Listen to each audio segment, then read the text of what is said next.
Hi, I'm State Representative Mitch Greenlick. I represent Oregon House District 33, which includes Northwest Portland and runs all the way to North Plains.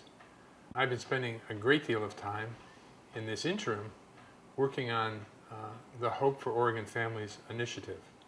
That's an initiative co-sponsored by Republican Senator Ben Westland and Democratic Senator Alan Bates as a bipartisan effort to put into the Oregon Constitution the statement that every Oregon resident has a right to affordable and effective health care, and it's the obligation of the state to ensure that that happens.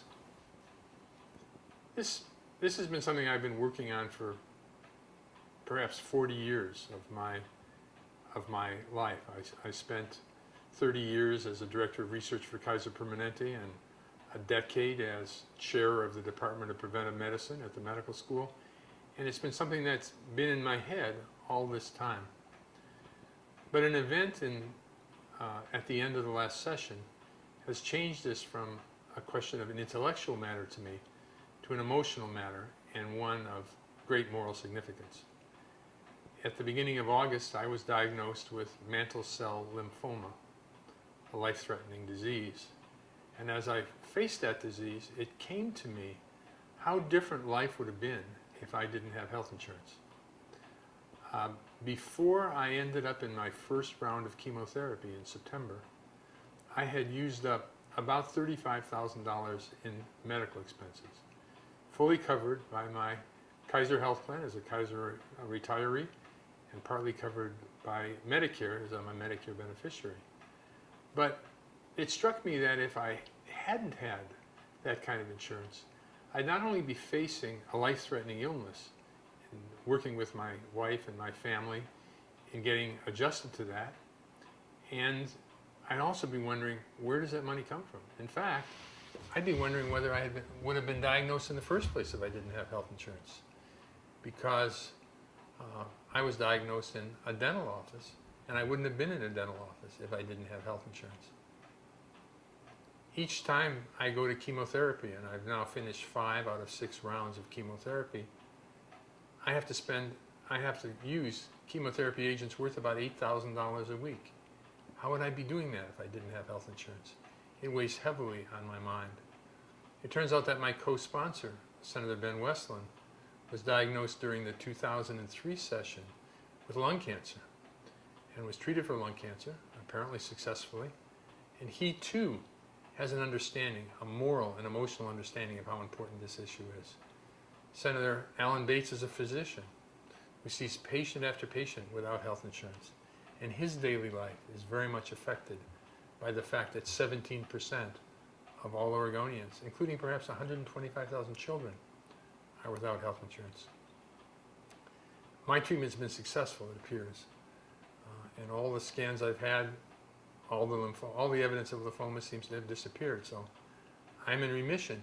But I'm still faced with ongoing health care over the next several years, and health care I would not have been able to afford if I hadn't had health insurance.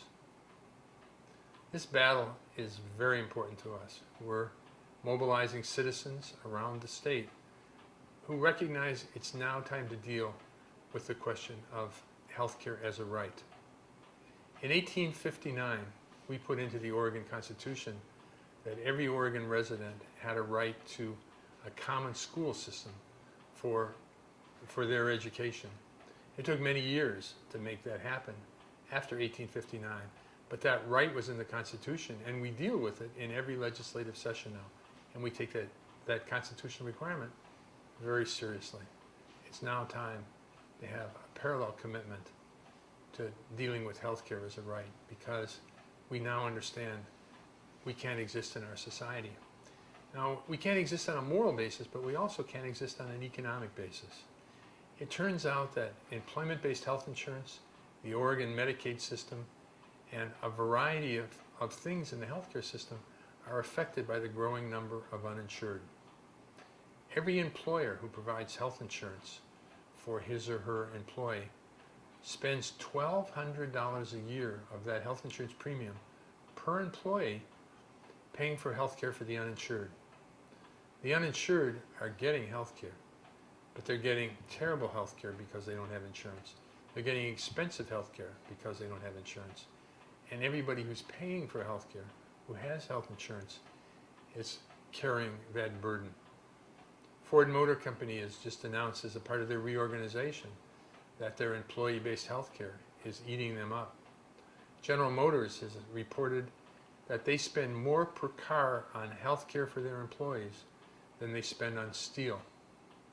Starbucks Coffee Corporation has reported that they spend more on health care for their employees than they spend on coffee beans. One employer after another are finding that their ability to compete in a global economy is being hindered because we haven't, as a society, solved the problem of health care for all of us. It's now time we all get together and address that problem. Will it be an easy one to solve? No, it won't. But what the Hope for Oregon Families Amendment does is it provides the opportunity to put into the Constitution the value statement that every Oregon resident has a right to affordable and effective health care, and challenges us to find a pragmatic, incremental way to achieve that objective. We'd really like every Oregonian to join us in this battle. We have a task to gather 65,000 signatures by volunteer groups and 85,000 signatures by paid signature gatherers. That will allow us to be sure that we have the 101,000 valid signatures we need by July 7th to get this on the ballot. We ask you all to join us. Join us in gathering signatures. Join us by making a contribution. You can find the information on how to do this on the Hope for Oregon Families website. That's www.hopeoregon.org. It's HOPEOREGON.org. And it'll give you all the information you need to join us in this crusade. This is important to you, it's important to your family, it's important to your neighbors. Please join us.